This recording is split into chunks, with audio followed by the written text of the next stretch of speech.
Desgraciadamente en Ucrania se sigue cultivando una cultura antisemita muy patente, ¿no? Desde la Segunda Guerra Mundial, el pueblo ucraniano corre todavía y lleva en el corazón un antisemitismo muy fuerte.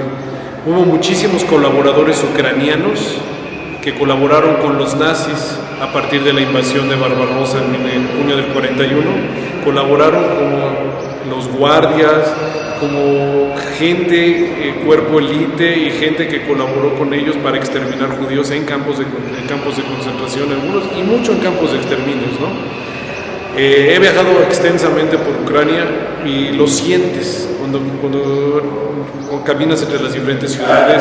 El año pasado fuimos a Lvov, donde fue totalmente exterminado la ciudad de Lvov. Era la segunda ciudad más importante de Polonia en cuanto a judíos en esa época, y ahora es Ucrania.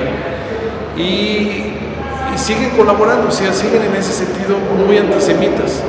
Todavía ahorita en esta crisis que se está suscitando entre los rusos, americanos, la OTAN y la crisis ucraniana, recientemente varios gobiernos locales en diferentes partes de Ucrania han pedido y publicado edictos y boletines para que población judía de esos lugares se vaya a registrar en los gobiernos locales.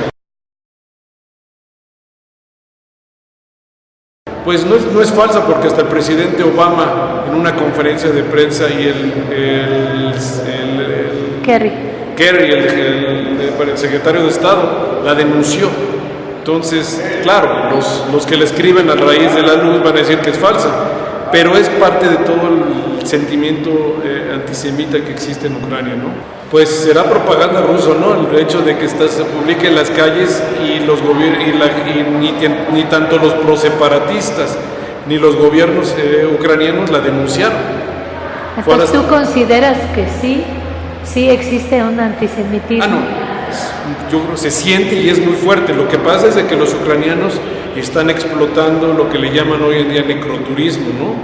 Están explotando en Kiev, en Odessa, en diferentes sitios, como en este caso Lvov. Aprovechan el turismo extranjero de sobrevivientes o de sobrevivientes y otros para visitar Ucrania, dejar mucho dinero de turismo y aprovechan ese dinero para su economía. No lo hacen yo no siento que lo hacen por gente de su buen corazón, a diferencia de organizaciones que hay en Polonia que se comportan diferente, ¿no? En ese sentido. Exacto. No olvidemos que los cosacos son de la región de Ucrania también muy fuertes, ¿no? Y claro, la posición oficial de lo que queda de algún gobierno ahorita en Ucrania, pues pueden decir ciertas cosas a la opinión pública. El problema es qué se siente en las calles, qué se siente en el país, ¿no? Y en la primera oportunidad de crisis ya hay antisemitismo. O sea, qué curioso, ¿no? Que cuando haya el primer indicio de crisis o problemas fuertes hay antisemitismo. También no olvidemos que hay grandes millonarios judíos en Ucrania por parte de lo que fue el gobierno ruso, ¿no? Y entonces todo esto suscita antisemitismo. Pues la gente es hostil, la gente como que no les importa verdaderamente qué pasó en el Holocausto, sino les importa, yo creo, que recibir el turismo. A diferencia de muchos grupos en Polonia, ¿no? Que te das cuenta que ves gente que no tiene nada que ver con esto y estudiando hebreo, yiddish y promulgando, y eso no lo ves el abandono en Ucrania. Las únicas organizaciones que tratan de revivir el judaísmo en Ucrania son Chabad, el Joint Distribution Committee, que están poniendo dinero para revivir comunidades, rescatar cementerios, porque tenemos una gran historia en Ucrania judía, desde Sholom Aleichem, desde grandes pensadores y escritores que causaron mucho impacto, ¿no? Y que gran parte si no cientos de miles o hasta 1 millón de personas se fueron y emigraron de Ucrania a Estados Unidos y otras partes, ¿no? En los 1890 hasta 1920, ¿no? Yo creo que es muy preocupante, como lo dijo el doctor Weiser, yo creo que es muy preocupante la influencia de grupos extremistas islámicos en las diferentes partes de Europa. Pero no nos engañemos, no nada más son los grupos islámicos. Estamos hablando en Alemania, que ya existe un partido fascista, digamos no nazi porque está prohibido usar la palabra nazi, pero existen partidos de extrema derecha, antisemitas, que ya están votados y permanentemente ahorita en el Reichstag, o en el Bundestag, como le llaman, el Congreso local, el Congreso federal alemán, y que son números importantes, a lo mejor todavía son minorías, pero son números importantes de extrema derecha. Lo estamos viendo en Hungría, ahorita hay una ola de antisemitismo impresionante, fomentada también por el gobierno húngaro. Estamos viendo focos de infección en todos los países de Europa. París, no se diga, ahí yo creo que es más influencia posiblemente islámica y de grupos, pero muchos países de Europa en Lituania hay antisemitismo. O sea, yo creo que ningún país de Europa está libre.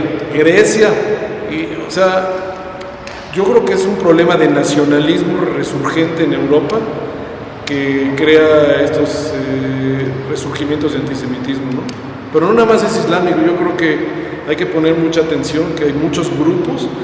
Acabamos de ver recientemente en partidos de fútbol que muchos jugadores y gente están tratando un nuevo saludo. No es el saludo nazi, pero es un saludo muy parecido a recordarnos los saludos nazis, ¿no? Del fascismo. Y esta gente está creando un problema en los jóvenes, ese tipo de situaciones, ¿no?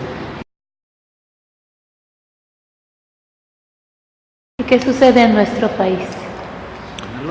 Yo creo que vivimos en México, siempre hay un antisemitismo latente, no es un antisemitismo nazi, pero es un antisemitismo de origen religioso y de económico, muy todavía en muchos lugares prevalente, impartido por la Iglesia, a pesar de nuestra edad, el Concilio Vaticano y que las autoridades del Vaticano tratan de que no, pero sigue sucediendo.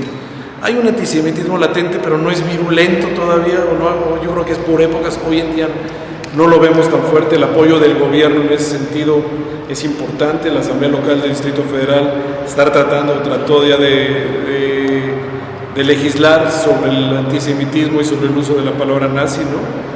Pero ¿no? Hay el Yunque, hay facciones del PAN, hay facciones que todavía tienen extrema derecha y tienen focos de antisemitismo, pero yo creo que el país está en relativamente calma, pero no hay que olvidar que es latente. Pero dijiste aún no.